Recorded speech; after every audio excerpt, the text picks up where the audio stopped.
आजमगढ़, अब जनता को जन सेवा केंद्रों पर जाने की जरूरत नहीं है। पंचायत भवन, बारात घर बनाने जा रहे हैं। जो गरीब कमजोर लोग मृत्यु प्रमाण पत्र के लिए दौड़ते थे, ऐसे में आधार कार्ड, पेंशन, परिवार रजिस्टर की नकल वहीं मिलेगी। उक्त बातें सुभाषपा प्रमुख व उप्र सरकार के कैबिनेट मंत्री ओम प्रकाश राजभर ने शुक्रवार को लालगंज विधानसभा क्षेत्र के ठेकमा स्थित Phula Devi Mangru Singh public inter college में कार्यकर्ता बैठक के दौरान कही। उन्होंने कहा कि कांग्रेस, सपा, बसपा की सरकारों ने सिर्फ देश प्रदेश पर राज किया, जनता के लिए कुछ नहीं किया।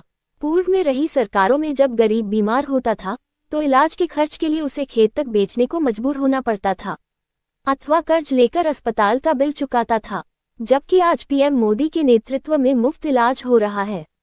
आजादी के बाद कांग्रेस ने गरीबी मिटाने का नारा दिया, लेकिन उन्होंने गरीबी की एक रेखा खींच दी और कहा कि आप इस रेखा के नीचे रहकर आवास, शौचालय, पेंशन, राशन की बात करना, लेकिन शिक्षा, नौकरी एवं गरीबी की रेखा से ऊपर आने की बात मत करना। कांग्रेस ने 60 वर्ष तक राज किया और लगभग 20 वर्ष तक बसपा एवं सपा ने गरीबी मिटाने के नाम पर वोट लिया, लेकिन सत्ता में रहते हुए इन लोगों ने कुछ नहीं किया। इन्होंने केवल अपना भला किया। कैबिनेट मंत्री ने कहा कि आज सभी विपक्षी पार्टियां जातीय जनगणना की मांग कर रही हैं, लेकिन अपने कार्यकाल के दौरान किसी ने भी न तो जातिगत जनगणना की मांग की और न ही किसी ने जातिगत जनगणना करने पर ध्यान दिया। कैबिनेट मंत्री श्री ओम प्रकाश राजभर ने आरोप लगाया है कि अखिलेश यादव को सिर्फ यादव बिरादरी की चिंता सता रही है। उन्हें डर है कि यूपी से कोई मोहन यादव न बन जाए। अखिलेश यादव बिरादरीवाद को बढ़ावा दे रहे हैं। उन्होंने आरोप लगाया कि मुसलमान, जाट, राजभर, बिंद, केवट, राजपूत, ब्राह्मण, भूमिहार मरता है तो अखिलेश यादव कुछ नहीं बोलते हैं। किसी भी समस्या से जी, चाहे भर्ती कराने की बात जी, हर इशू पर उसकी मदद करें। विकास कार्यों में जब से आप पंचायती राज कैबिनेट मंत्री, विकास कार्यों के लिए आजमगढ़ के लिए कुछ खास देखिए, आजमगढ़ पहले से ही बदनाम जिला है। समाजवादियों का जिला माना जाता है जी। समाजवादियों ने आजमगढ़ को लूट लिया जी। समाजवादियों ने आजमगढ़ को लूट लिया। एनडीए सरकार ने आजमगढ़ के लोगों को जागरूक करने के लिए महाराजा सुहेलदेव यूनिवर्सिटी दिया जी कि पढ़ोगे लिखोगे तब तुम अपने अधिकार के प्रति जागरूक हो। जी जी बिल्कुल ठीक है, सही है। तो महाराजा सुहेलदेव विश्वविद्यालय जी जी एनडीए सरकार माननीय अमित शाह जी और योगी जी ने आकर के उद्घाटन किया। जी जी आपके इसी आजमगढ़ से जी जी सुहेलदेव एक्सप्रेस दिया जी कि अगर टूर पे जाना हो जी तो आप ट्रेन पकड़ो, हाँ। सुहेलदेव एक्सप्रेस, मैं बिल्कुल सही, देश के किसी कोने में जाके घूम करके चले आओ जी। और गरीबों के लिए आप देखिए, अभी 3 दिन पहले जी जी 70 साल के लोगों को 5 लाख रुपया तक का फ्री इलाज, चाहे वो किसी जाति धर्म का। हाँ हाँ अभी 3 दिन पहले प्रधानमंत्री जी ने घोषणा हाँ हाँ किया। पहली बार देश में हुआ था जब एनडीए की सरकार बनी जी 2014 में जी जी, तो गरीबों के इलाज के लिए 5 लाख। उसमें कोई जाति नहीं जी, कोई मजहब नहीं नहीं वो किसी जाति धर्म का हो सकता है, जी जी जी, उसका लाभ ले सकता है। फ्री राशन दे रही है। 75 जिले में 7 साल के अंदर एक भी दंगे नहीं हुए, कहीं कर्फ्यू नहीं लगा। आपके आजमगढ़ में भी दंगे होते थे, लेकिन 7 साल में एक दंगे नहीं हुए। ये प्रमाण है एनडीए सरकार के सुशासन का। जी। रही बात, अभी 1231 करोड़ रुपया मोदी जी ने अम्बेडकर नगर में पूर्वांचल के लोगों के लिए अभी 8 तारीख को घोषणा किया। हर जिले के विकास के लिए रोटी, कपड़ा, मकान, शिक्षा, दवाई लोगों को मिले। और मजे की बात, पिछली सरकार जाति छीन करके नौकरी देती थी जी। यहाँ जो योग्य है, जो भर्तियां हो रही हैं, पारदर्शिता करके जो योग आ रहा है उसकी भर्ती हो रही है। योग्यता के आधार पर भर्ती हो रही है, चाहे वो रिजर्वेशन में हो चाहे जनरल हो।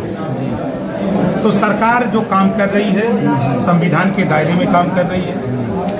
सपा बसपा कांग्रेस के लोग अनर्गल बयानबाजी कर रहे हैं, अनर्गल बयानबाजी। कभी कभी जैसे देखे होंगे कि बिना वजह सियार होते हैं,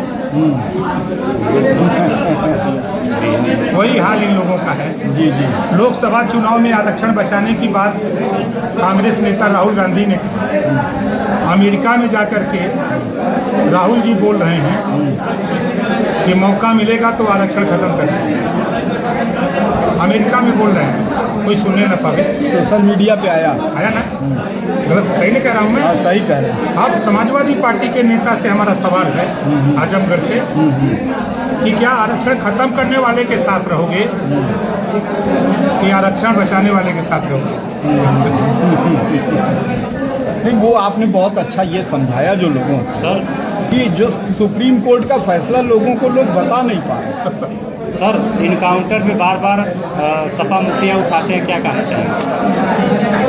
देखिए, समाजवादी पार्टी जब सत्ता में थी तो जातियों की गिनती तो नहीं कर पाई, लेकिन जातिवाद किया।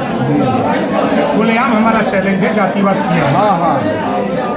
और वही काम जी हम 67 जी। अपराधी मुस्लिम इनकाउंटर हुए, अब उनकी जबान नहीं खुली। अपराधियों के सरगना उस समय थे जब सरकार थी। अतीक अहमद उन्हीं की पार्टी के सांसद विधायक थे, दूसरे के थे, उन्हीं की पार्टी के थे ना। ऐसे दर्जनों लोग उनकी पार्टी के सांसद और विधायक हुआ करते थे। 20 ब्राह्मण का इनकाउंटर हुआ जो अपराधी थे, 18 राजपूत का हुआ, 17 जाट का हुआ, 24 हक पिछड़ों का हुआ, 24 अन्य का हुआ, 16 यादव का हुआ। मंगेश यादव पर इतने आंसू बहा रहे हैं, इससे उनका संबंध क्या? प्रश्न होता है कि संबंध क्या, इतना आंसू बहा रहे हैं। और मंगेश यादव की गोली से शैलेश राजभर जिंदगी और मौत के हॉस्पिटल में जूझ रहा है, उसके विषय में एक बार भी नहीं बोलते हैं। उसी मंगेश यादव के इनकाउंटर के समय जो गोली चली, तो इनका कहना है कि पुलिस फूल बरसावे, आधार कार्ड मांग ले, पूछ ले किस जाति को, तब गोली चलावे। अगर आपको जानकारी थी कि फला फला अपराधी सरेंडर कर रहे हैं, तो आपने अपने अपराधी को सरेंडर क्यों नहीं करा दिया? हमारा इस सवाल पे एक ही सवाल है कि क्या समाजवादी पार्टी के नेता ये बताएंगे कि सुल्तानपुर लूटकांड में मंगेश यादव था कि नहीं था? बस इतना सा सवाल। सर एक सवाल है, पंचायती राज मंत्री हैं आप। सर जो आवास मिलता है गांव में, उसमें कमीशन अधिकारियों द्वारा लिया जाता है, क्या कहेंगे? कि अभी बने मुझे 2 महीना हुआ। अभी तो मंच से इस बात को आपने क्लियर पहली बार किया। मैं आपके आजमगढ़ में मंत्री बनने पर आया हूँ। पहली बार प्रथम आगमन पे प्रथम आगमन है। जी जी। और प्रथम संदेश है, प्रथम ये मीटिंग भी हुई आपकी, और प्रथम संदेश भी है जो आप कह रहे हैं। जी खैर रखिए। जनता सर परेशान, हम लोग पब्लिक में जाते नहीं, हैं। धैर्य रखिए। जी। इसकी नींव किसने डाली? इस परंपरा की नींव किसने डाली? कांग्रेस ने, सपा ने, बसपा ने, उसी जमाने के अधिकारी हैं ना। इस पे आप सुधार लाने का प्रयास करेंगे? पूरा प्रयास कर रहे हैं। गरीब जो है सर कमीशन भी देता है, लेकिन मीडिया के सामने बोलने से डरता है। जब सामने बात आ जाती है तो वो नौकरी की छुट्टी भी हो जाती है सरकार की। बिल्कुल। सर समाजवादी पार्टी लगातार जो है बलात्कार पे भाजपा को, एनडीए गठबंधन को आरोप लगाती है। कलकत्ता में बलात्कार हुआ था बेटी के साथ, क्या कहेंगे, क्यों मौन रहा विपक्ष? अच्छा ये बताइए, अयोध्या में बलात्कार हुआ किस पार्टी का था? कन्नौज में बड़ा हाय तोबा सपाइयों ने किया। डीएनए टेस्ट करा लो, डीएनए टेस्ट में क्या आया?